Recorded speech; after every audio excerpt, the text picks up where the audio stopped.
Hello students, कैसे हैं आप। आज पार्शियल डिफरेंशियल इक्वेशंस में एक एग्जांपल सॉल्व करेंगे और इसी के लिए मैं कंसेप्ट समझा रही हूँ। सी एफ और पी आई कैसे निकालते हैं for an differential equation method के। C F and P I कैसे फाइंड करते हैं एग्जाम्पल करेंगे। देखिएगा, कोई भी डिफरेंशियल इक्वेशन होती है आपके पास तो उसको आपको कैसे राइट मिलती है, function of D D dash, यानी कि पार्शियल डिफरेंशियल इक्वेशन की इक्वेशन होती है जिसमें डी एंड डी डैश दोनों होते हैं। ठीक है, सेकंड ऑर्डर डिफरेंशियल इक्वेशन नहीं है, ये सेकंड ऑर्डर पीडीई है। क्या है? पीडीई।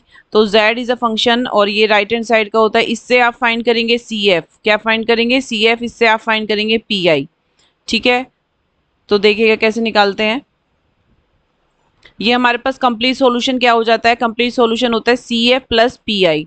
ओके, एंड इसमें आपने जैसे क्वेश्चन लिया है, मैंने एग्जांपल है सॉल्व डी टू माइनस, देखो एफ डी डी डैश, ये इक्वेशन दे दी है जो मैंने पीछे बताई थी आपको फर्स्ट स्लाइड में, और जेड दिया है और यहाँ पर राइट हैंड साइड फंक्शन दे दिया है एक्स वाई का, दिया है ना, ये फंक्शन ऑफ एक्स वाई है। तो इसके अंदर डी आपको बताया है, डी क्या होता है?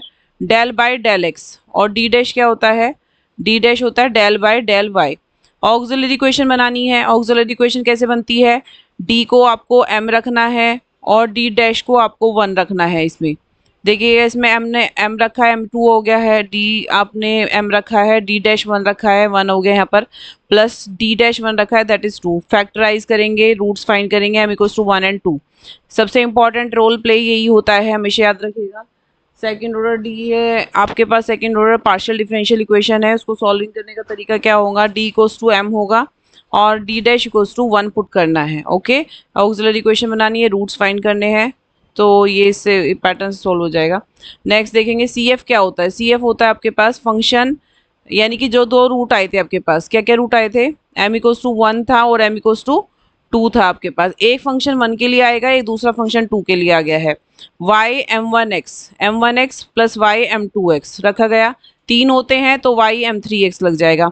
अगर केस रिपीटेड है तो यहाँ x लग जाता है। क्लियर? पी आई निकालेंगे, पी आई के लिए नीचे 1 upon F D D dash होता है, राइट हैंड साइड पे डिपेंड करता है, राइट हैंड साइड फंक्शन यहाँ पर है, डिफरेंशियल इक्वेशन है। देखो x, ये यहाँ पर कोफिशिएंट a है, ये b होता है, यानी d के लिए आपको a रखना है और d डैश के लिए b रखना है। रख दिया यहाँ पर, जो डिफरेंशियल इक्वेशन थी इसमें अपने पुटिंग कर दी है।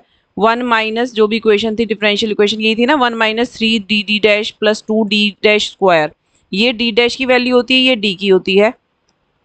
नेक्स्ट देखेंगे, केस फेल हो जाता है तो x की मल्टीप्लाई कर देंगे। पी आई आपके पास सॉल्व करके इतना आ गया है और हमारे पास इक्वेशन ये बन गई है, फाइनल आंसर ये आ गया। Thank you.